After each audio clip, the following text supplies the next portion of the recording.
Hey folks, Aaron here with Fleetistics. I've been the owner of Fleetistics for over 21 years. I started in the GPS tracking business when there were probably about 6 companies that were out there. The industry certainly has come a long, long way since the day we got started from the office in our house, which is ironic because here I am doing this video from the office in my house, over 21 years later. So during that time frame, though, obviously technology's changed. And today I'm here to talk to you about dash cams, specifically fleet commercial dash cams.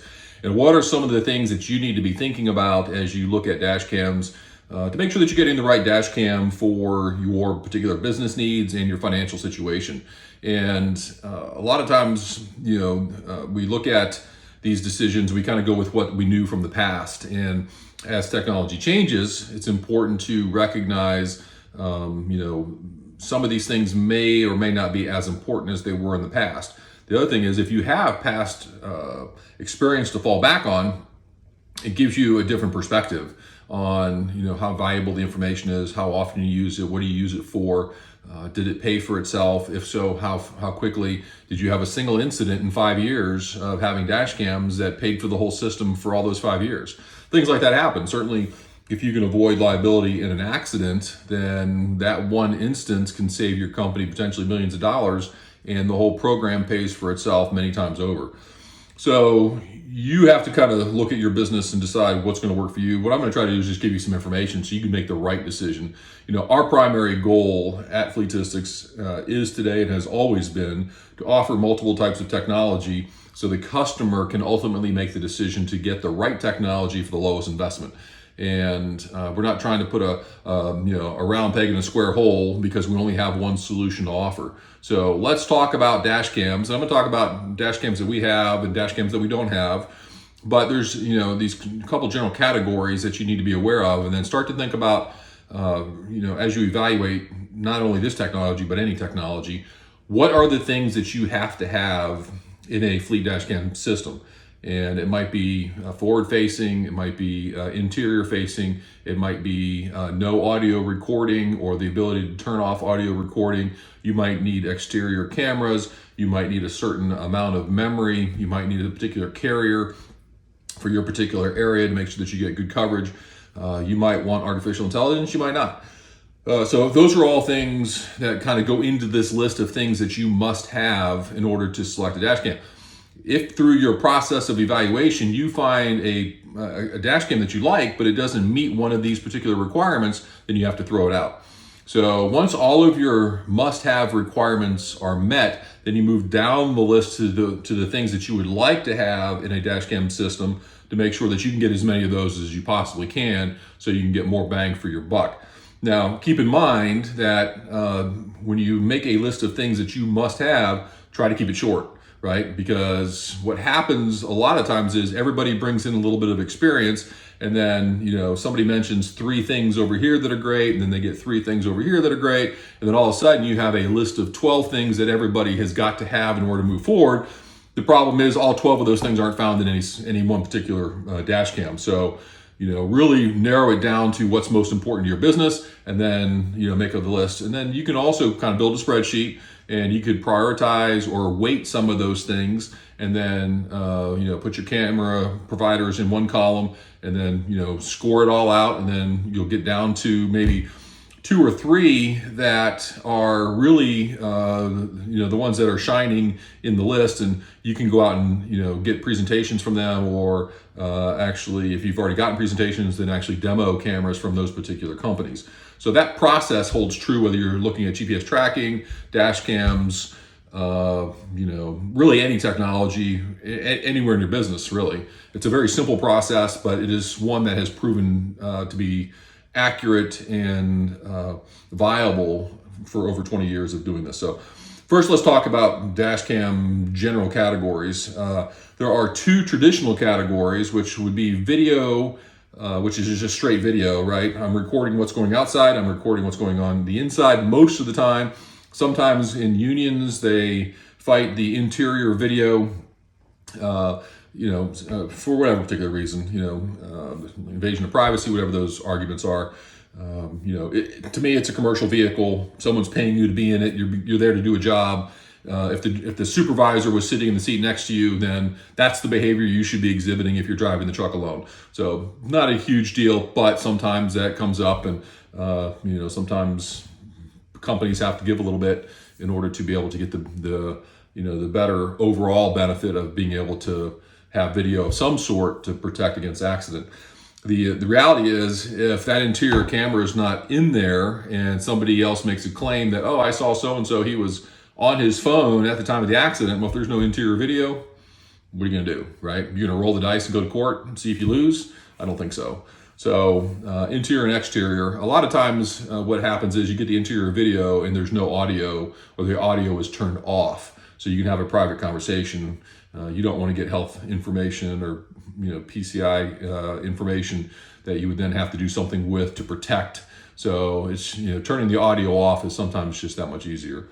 So you've got basic video, and then the next category is video plus artificial intelligence. And artificial intelligence is, we'll put that in quotes, because what that really is doing is looking at driver activity while driving, and then evaluating or attempting to evaluate whether or not that driver is paying attention. That's really what it comes down to. Are they tired? Are they talking on their phone? They have something up to their ear. Are they holding something in front of them? Are they looking away for an extended period of time?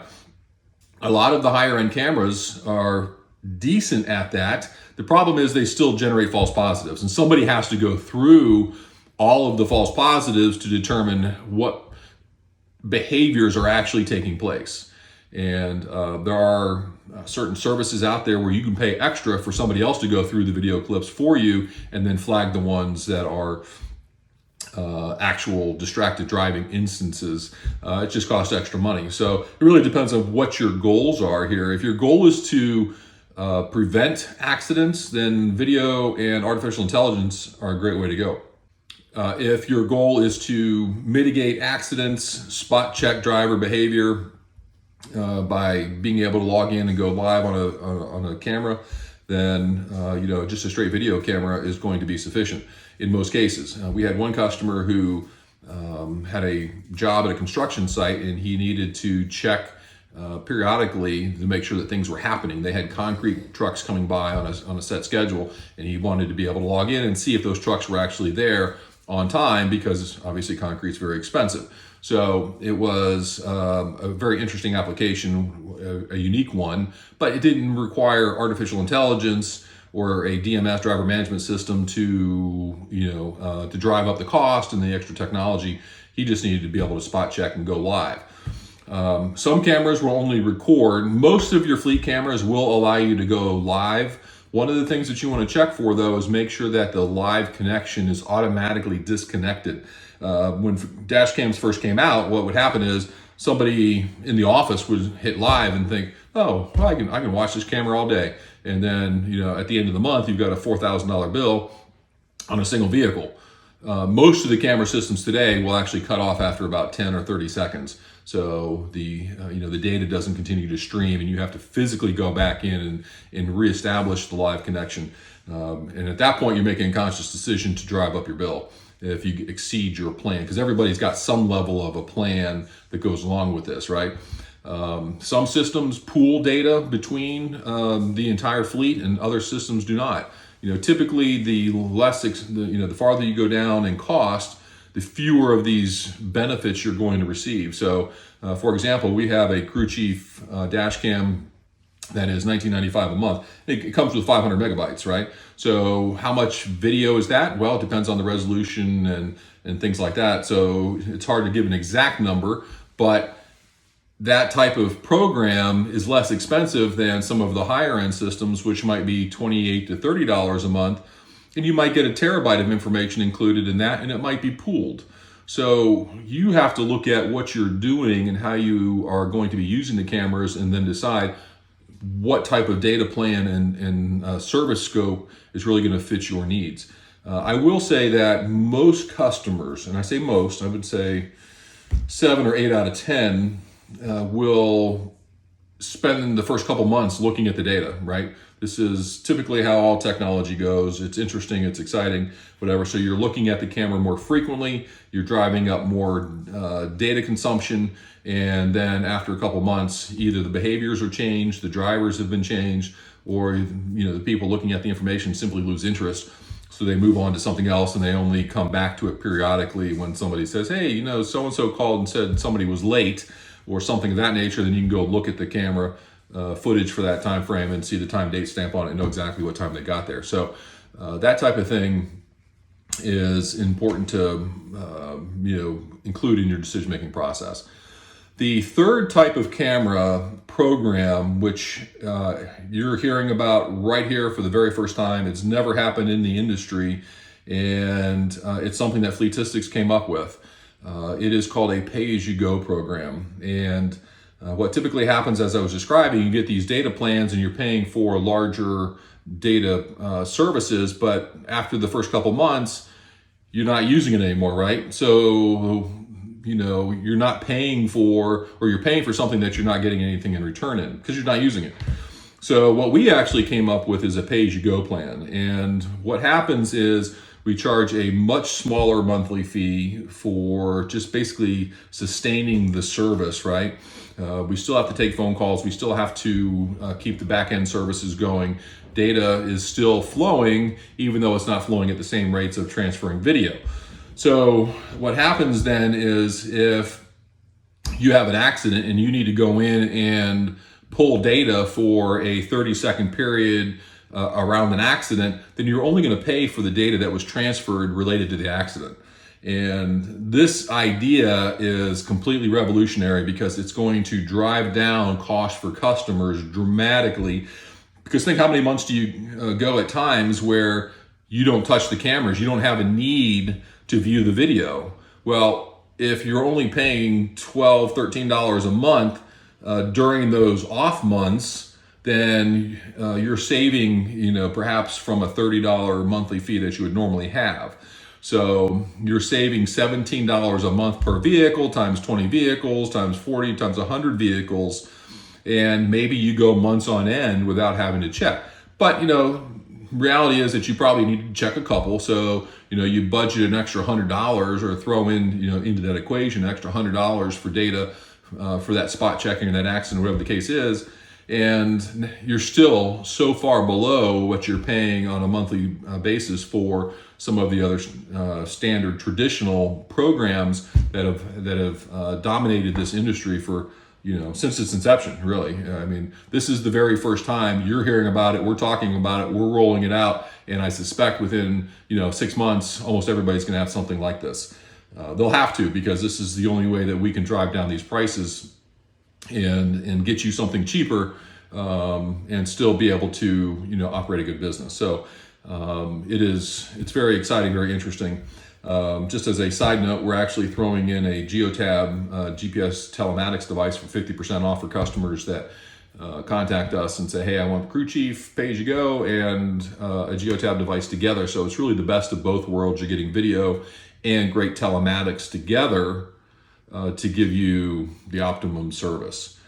So moving on, I've alluded to pricing. Typically, at the low end of the pay-as-you-go stuff, you're looking at a base fee of $13 or less, depending on volume and a couple other things, plus the data that you actually use, and then all the way up to somewhere between $30 and even as high as $50 a month, depending on a couple things like extra service plans, or if you're financing the equipment or things of that nature that would kind of be factored into a monthly fee instead of a capital investment. The other thing to take a look at is warranty. Most of these dash cams come with a 1-year warranty. If you do a rental model, which is possible, then that equipment would typically be replaced if it was ruined at no fault of your own, or if it just stopped working for some reason. But typically a 1-year manufacturer warranty against defects is what you're looking at. So if you sign a 3-year agreement and your warranty is 1 year, and that camera goes bad in 1 year, you've got to buy another camera to cover the other 2 years of your service agreement. So keep that in mind.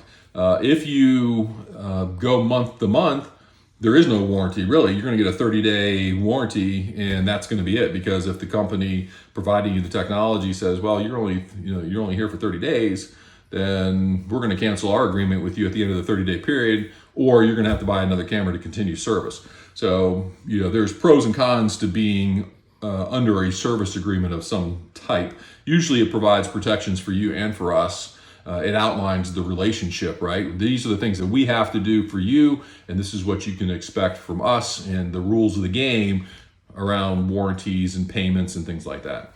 So the warranty is another big part of that. That is pretty much the gist of what you need to be looking at for dash cams. There are some other things like some integrations that may be done, access to APIs if you want to do integrations. That's just not something that most fleet customers are going to want to do. So hopefully this video has helped you kind of frame some of your thoughts about how to go about looking at dash cams. If we can help you in any way, shape, or form, if you just got some questions, whatever, give us a shout at 855-300-0527 or fleetistics.com, and we'll be more than happy to sit with you and talk to you about what your goals are first and foremost. And then, if we can help you, that's great. If we can't, maybe we can steer you in the direction of a particular product or service from somebody else that is an expert at what you need. So we appreciate your time and attention taking a look at this, and we hope to hear from you, and good luck with your fleet dash cam endeavors.